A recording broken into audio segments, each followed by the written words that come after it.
Welcome. Step on up. I see you're rocking our open carry, but this is just talking.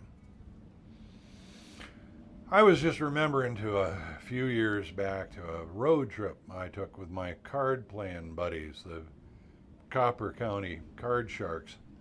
My buddy Chester, we call him Hondo, had brought me into the group when they went short a fifth.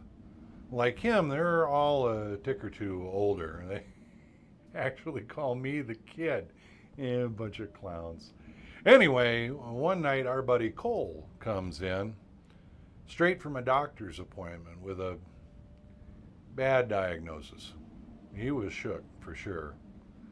Begged off and went back home to tell his wife. There wasn't much card playing that night. We kind of spent most of the time trying on Cole's moccasins, if you know what I mean, and kind of bucket listing. Turned out, at least in our estimation, Cole's was a short list and really kind of easy. If you've ever seen Richard Dreyfuss in that movie, Close Encounters, and his obsession with Devil's Tower, well, that was Cole. Spot on. I had actually seen him mold mashed potatoes like that. Talking about it that night, turned out not one of us had actually seen the tower either, and well, that's when we decided to go. Now, it had been more fun, but we accepted we couldn't just kidnap Cole. And besides, he was big enough to take us all together if he wanted. We had to run the whole schedule and itinerary past his wife. Well, really, fair enough.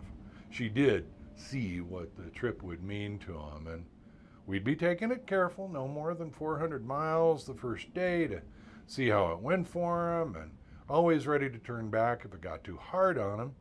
Kenny had even charted out where the closest hospitals were along the way that might be qualified and likely to help Cole if things somehow took a drastic turn. We rented a 12-seater SUV, so we were all comfortable, but this was no fancy trip. If we were out of place in our jeans, we were out of that place, not the jeans. Zero stress was what we were shooting for Cole more than anybody. Turned out even that first day's start was what you might call leisurely, thanks to Mickey, who we already referred to as the late Senor Juarez. It was nigh on to lunchtime before we even got on the road, but we were still off again and sipping cold ones well before sunset. The next morning's start was a little more punctual. We had Mickey bunk with Kenny and me. It was a longer day, too. We pushed all the way to Cheyenne, had a fine dinner and an early night. We took the motel up on its brown bag breakfast the next morning, and we were staring up at Devil's Tower before noon. Worth it. And Cole was beside himself. Couldn't look away. We took our meals where we could see it and rented hotel rooms with a tower view for the night. I don't believe Cole closed his eyes. The next morning over breakfast, Kenny points out where we're sitting's only 2.5 hours drive to Mount Rushmore. Well, Cole offered that if we could just finish out the sun cycle, he meant 24 hours since we got there, he could agree to go see the Great White Fathers stoned, without reservation. God, he uses that phrase all the time. So anyway, we were wheels up by noon and through the park gates by 2:30, just like Kenny said. We had to leave by 4, but really, that wasn't cutting it short. Mount Rushmore is big and technically impressive. It has history, but no mystery. You can see it all here on the internet. So then we were southbound and down a little off course and committed to somewhat slower roads, but we still figured to bunk down in Colorado that night, even if we had to eat dinner in the car. And Cole, he said he'd never felt stronger in his life. We'd cleared the best of Nebraska and most of the rest of the daylight when we had to stop for gas. The Dalton Market there and looked like a likely place to find the makings of a cash and carry dinner, so in we went. Now, Mickey and Ondo and I are looking at all the plaster wrap sandwiches in the cool case. I have no idea what we said, and nothing important, except we happened to be talking in Spanish. And we all did that sometimes without even giving it a thought, really. Well, somebody else gave it a thought, and she stormed right up to us and barked, "This here's America. Go back where you came from." Well, now, I don't know what moved him, but Mickey, the only one of us that really looks Latino, he takes a smooth step forward and elegantly sweeps his hand, and I mean with classical Shakespearean iteration, comes out with, "Shall I compare thee to a summer's day? Thou art more lovely and more temperate." Well, she was not impressed. Oh, but we were rolling on the floor.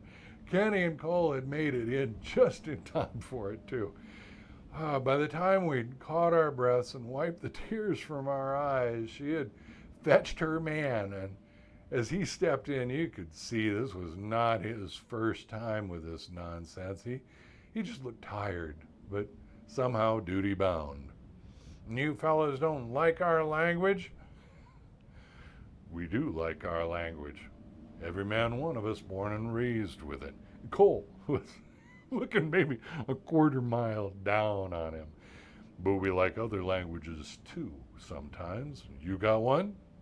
"Got no need."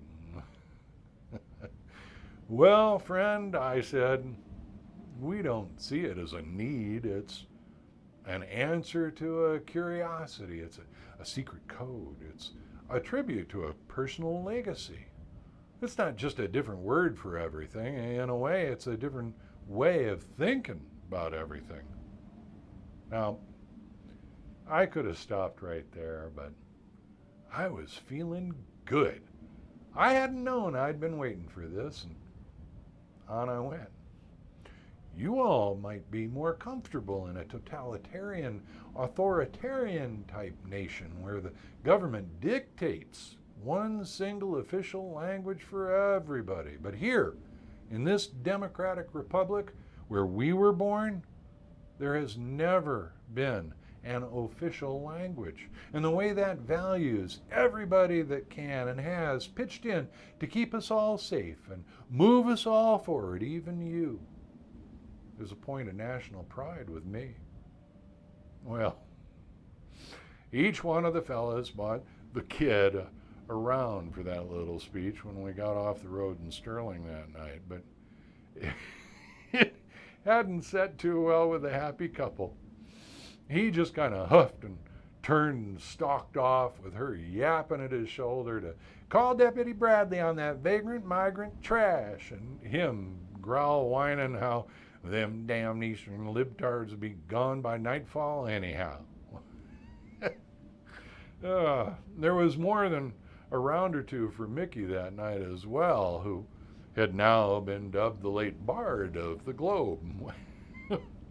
We got a kind of late-ish start the next morning for a stopover that night in Las Vegas, mind you, the one in New Mexico, and then a long road home the day after. But what was eventful on that trip was already behind us. Oh, and Cole, by the way, turns out he's going to be just fine.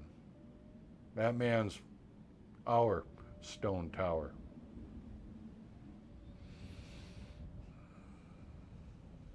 Well, guess I better get back to it. Thanks for just talking.